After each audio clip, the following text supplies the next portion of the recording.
Hey, what's up, everyone? This is Citlalli from the Mexica movement, and I wanted to address maybe a very common question, reaction I get on YouTube, and it goes into this perspective: my skin color, right?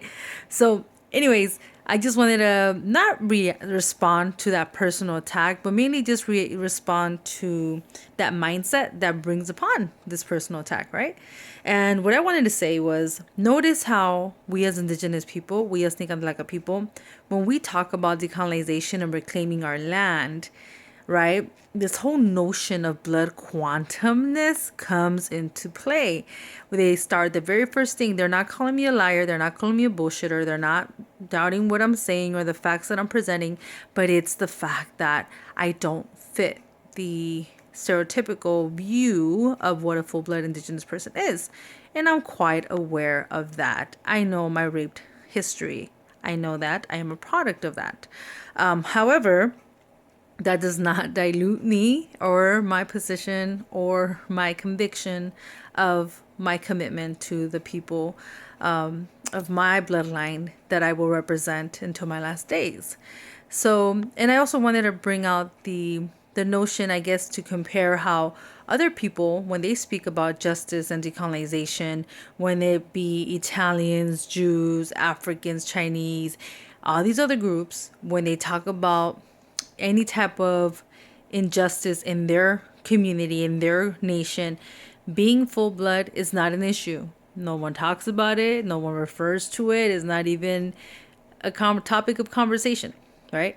But when it comes to us as Indigenous people of the Western Hemisphere, because of the fact that we are on our land, in this country that is called the United States, and this country that is called Canada, and this country that is called Mexico, Salvador, Honduras, all the way down to Brazil, in these colonial countries, right? The fact that we survived the world's largest genocide and that we are on our land and that we are waking up from that colonial nightmare, we're starting to realize that, yeah, even if we don't have 100% full blood, we are still entitled to our land. We are still entitled to our identity and reclaiming our culture and our heritage. But now that's when the issue comes in. It comes in because they are aware that we are on the land that they stole, on the land that they continue to occupy, and they continue to negate the experiences of my people in standardized history textbooks, in standardized American culture. And yeah, it bothers them that we are talking about decolonization, that we are talking about reclaiming what is ours in ancient times, into this time, into this day. This is ours. And so I just wanted to address that because I think a lot of people get the same attack that I do. Anytime that you're reclaiming your Indigenous identity and you are being assertive about it, it comes to that stab, that little jab, right? Oh, well, you're not full blood.